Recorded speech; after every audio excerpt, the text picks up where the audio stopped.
आज का जो हमारा टॉपिक है वो है ब्लीच। जो इससे पहले भी जो हमारा टॉपिक चल रहा था वो चल रहा था ब्लीच, कि देखिए ब्लीच क्या होता है और कितने टाइप्स की कह सकते हो, या जो क्लासिफिकेशन ऑफ ब्लीच है कि वो किन किन भागों में बटा हुआ है ब्लीच। तो देखिए ब्लीच हमारा वही है कि अगर हमें वस्त्र के किसी भी वस्त्र के पीलेपन को अगर रिमूव करना है, दूर करना है, तो हम ब्लीच का यूज़ करते हैं, ताकि ब्लीच के द्वारा फैब्रिक में एक वाइटनेस लाई जा सके या एक सफ़ेदी लाई जा सके, और सफ़ेदी के साथ साथ हम वस्त्र में एक चमक भी लाते हैं ब्लीचिंग के द्वारा। तो ब्लीचिंग जो होती है वो भी अलग अलग तरीके से की जाती है। तो उसी तरह हमारा था पहले ऑक्सीडाइजिंग एजेंट, और अब है हमारा रिड्यूसिंग एजेंट यानी कि अपचयन प्रतिक्रमक।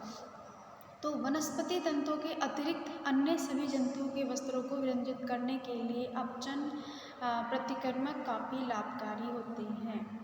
तो जिसमें है पहला सोडियम बाइसल्फाइड।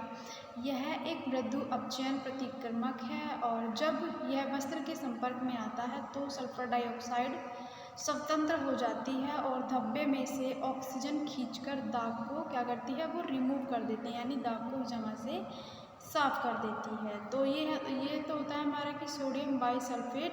जो कि एक मृदु अपचयन यानी कि एक मृदु रिड्यूसिंग एजेंट है, जो वस्त्र के संपर्क में आता है और जो हमारी सल्फर डाइऑक्साइड होती है वो स्वतंत्र हो जाती है, और जो हमारा धब्बा होता है या दाग होता है या जो स्टेन होता है, स्टेन में से वो ऑक्सीजन को खींचता है और उस जगह से स्टेन को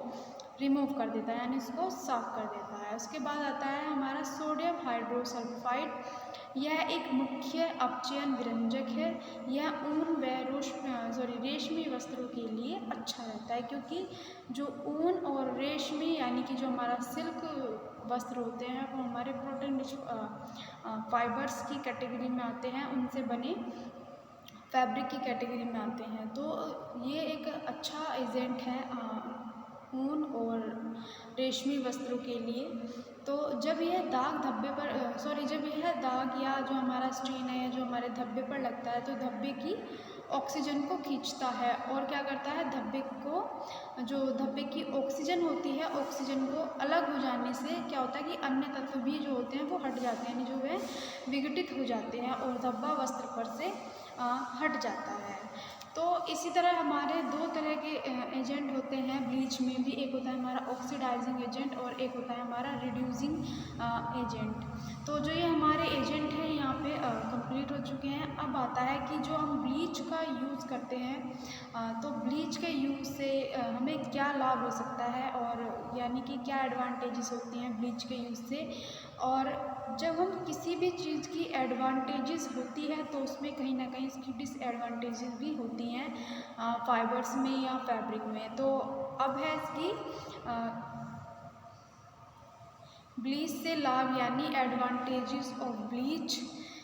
जिसमें है पहला, ब्लीच से कपड़ों को सफ़ेद व चमकदार बनाया जाता है। यानी कि जो ब्लीच का जब हम यूज़ करते हैं किसी भी गारमेंट पर, या मान लीजिए अगर हमने किसी गारमेंट की फैब्रिक की मैन्युफैक्चरिंग करी है, तो फिनिशिंग प्रोसेस के द्वारा हम उसमें ब्लीच का यूज़ करते हैं, क्योंकि ब्लीच के यूज़ से क्या होता है कि एक तो दाग हट जाता है फैब्रिक पर से, और दूसरी चीज़ ये है कि दाग हटने के साथ साथ जो वस्त्र है वो सफ़ेद हो जाता है, क्योंकि ब्लीच का काम ही यही होता है कि वो वस्त्र को एकदम सफ़ेद बना सके, वाइटनेस ला सके फैब्रिक में, और सफ़ेद बन के साथ साथ वो वस्त्र को चमकदार बनाता है। दूसरा आता है, ब्लीच के द्वारा वस्त्र के पीलेपन को दूर किया जा सकता है। यानी कि हम ब्लीच भी उन्हीं फैब्रिक्स पर उन गारमेंट्स पर करते हैं। अगर कोई हमारा गारमेंट या कोई हमारा फैब्रिक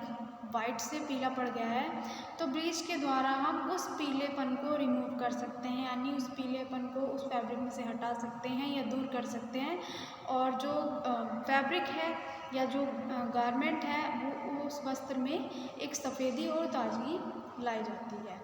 फिर आता है कि ब्लीच के द्वारा वस्त्र पर लगे ये दाग है, इसको ठीक कर लेना आप, दाग धब्बों को आसानी से दूर किया जा सकता है ना। तो ब्लीच के द्वारा हम वस्त्र पर जितने भी तरह के जो दाग धब्बे होते हैं उनको आसानी से दूर किया जा सकता है, क्योंकि जब हम ब्लीच का यूज़ करते हैं और मान लीजिए अगर हमारे किसी दाग लगाया, उस दाग पर अगर हम ब्लीच का यूज़ करते हैं तो उस जगह से वो दाग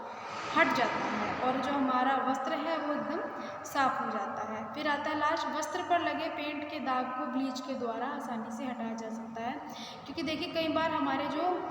पेंट हो या हमारे जो कलर वाले दाग धब्बे होते हैं, कई बार वो नहीं छूट पाते, लेकिन ब्लीच की प्रोसेस के द्वारा उनको हम बहुत आसानी से हटा सकते हैं। तो ये हमारी कुछ एडवांटेजेस हैं जिनके द्वारा हम वस्त्र पर से जो पीलापन है उसको रिमूव करते हैं और वस्त्र में एक ताजगी सफ़ेदी लाते हैं, साथ में एक चमक लाई जाती है। और जो वस्त्र पर जितने भी स्टेन्स लगाए जाते हैं, लग जाते हैं, तो उनको आसानी से ब्लीच के द्वारा आसानी से दूर किया जा सकता है। तो ये तो हमारी कुछ एडवांटेजेस थी ब्लीच की, लेकिन ब्लीच की कुछ डिसएडवांटेजेस भी होती हैं, यानी कि ब्लीच से कुछ हानियाँ भी होती हैं। तो जिसमें है ब्लीच कलर वाले कपड़ों के रंग को हटा देती है, यानी कि अगर आप किसी भी गारमेंट या मान लीजिए किसी फैब्रिक, कलरफुल फैब्रिक है और आप उस फैब्रिक पर आप ब्लीच का यूज़ करते हैं तो ब्लीच, मैंने पहले भी कहा है कि ब्लीच वस्त्र को सफ़ेद बनाती है, यानी उसके पीलेपन को दूर करती है। तो वस्त्र जब फैब्रिक को वाइट बनाती है, तो अगर आप उसको कलर वाले कपड़े पर यूज़ करते हैं तो उसका कलर जो है वो उड़ जाता है और जो वस्त्र है वो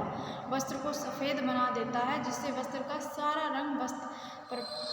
से हट जाता है ब्लीच के द्वारा। तो ये भी हमारी क्योंकि देखिए ब्लीच भी हम हर किसी फैब्रिक पर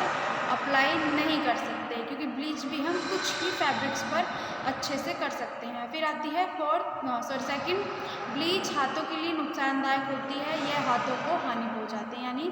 कि एक ब्लीच एक तरह का केमिकल है जिसके द्वारा अगर हम फैब्रिक्स पर हाथों के द्वारा लगाते हैं या ज़्यादा देर हम फैब्रिक पर उसको अप्लाई करते हैं तो वो हाथों के जो हमारे फैब्रिक होते हैं, फैब्रिक के फाइबर्स को नहीं बल्कि हमारे हाथों को भी नुकसान देती है। तो इसलिए ब्लीच का जब आप यूज़ करें तो ज़्यादा से ज़्यादा कोशिश करें कि आप उसमें एक तरीके से प्लास्टिक के ग्लव्स वगैरह का ही यूज़ करें, ताकि जो आपके हाथ हैं, हाथों को किसी भी प्रकार की हानि ना हो सके। थर्ड आता है, अधिक ब्लीच के प्रयोग से वस्त्रों के रेशे कमज़ोर पड़ने लगते हैं। क्योंकि देखिए अगर हम मान लीजिए अगर आपने ब्लीच का यूज़ किया किसी भी गारमेंट पर या किसी भी फैब्रिक पर, तो अगर वो फैब्रिक पर ज़्यादा देर तक अप्लाई रहता है या किसी भी फैब्रिक पर ज़्यादा देर तक ब्लीच रुकता है तो वो एक केमिकल है, उसके द्वारा जो हमारे फैब्रिक के फाइबर्स होते हैं, यानी जो वस्त्र के छोटे छोटे रेशे होते हैं, उन तक वो पहुंचता है और उनको कमज़ोर बनाता है, जिससे जो हमारा गारमेंट है या जो हमारा फैब्रिक है वो कमज़ोर होने लगता है। तो इसलिए जल्दी से हर किसी फैब्रिक पर ब्लीच का यूज़ नहीं किया जाता। फिर आता है, यदि वस्त्र के दाग वाले भाग पर ब्लीच का प्रयोग करते हैं तो दाग के हटने के साथ साथ वस्त्र का रंग भी उस स्थान से हट जाएगा। यानी कि अगर आपने मान लीजिए कोई कलर वाला फैब्रिक है या मान लीजिए कलर वाला कोई गारमेंट है, तो अगर आपने उस गारमेंट के स्टेन वाले हिस्से पर आपने ब्लीच का यूज़ किया है तो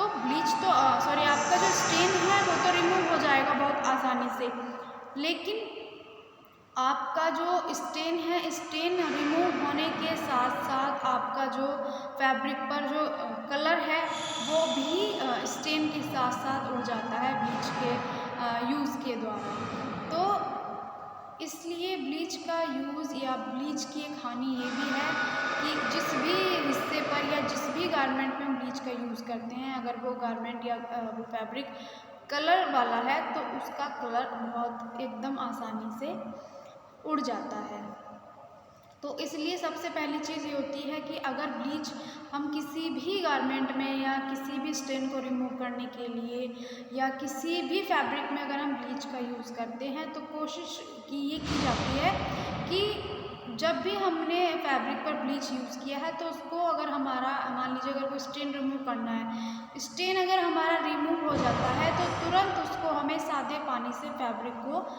वॉश कर देना चाहिए और ब्लीच का जितना भी असर होता है फैब्रिक में उसको हटा देना चाहिए। क्योंकि जितनी देर वो ब्लीच फैब्रिक पर यूज़ किया जाएगा, लगाया जाएगा, तो क्या होता है कि वो फैब्रिक्स के फाइबर्स को हानि पहुंचाता है, उन्हें कहीं ना कहीं कमज़ोर बनाता है, जिससे जो हमारा गारमेंट है या जो हमारा फैब्रिक है उस स्थान से कमज़ोर हो जाता है। तो कोशिश ये की जाती है कि जब हम किसी भी गारमेंट पे ब्लीच का यूज़ करते हैं तो उसे तुरंत ब्लीच के प्रभाव से मुक्त किया जाता है एक साबुन के पानी से या नॉर्मल पानी से। और अगर ब्लीच यूज़ की जाती है तो हमेशा प्लास्टिक के ग्लव्स का यूज़ किया जाता है, ताकि जो है वो हाथों को हानिदायक या हानि ना पहुंचा सके। तो ब्लीच की कुछ एडवांटेजेस भी होती हैं कि वो फैब्रिक में कुछ फ़ायदा भी होता है, उनके द्वारा कुछ चीज़ों में सुधार किया जाता है, और ज़्यादा यूज़ से या कुछ फाइबर्स के लिए वो नुकसानदायक भी होता है। तो कुछ हानियाँ भी होती है ब्लीच से, और ब्लीच से और कुछ लाभ भी होते हैं। तो जो आज का हमारा टॉपिक है ब्लीच का, ये यहाँ पे कंप्लीट हो गया है।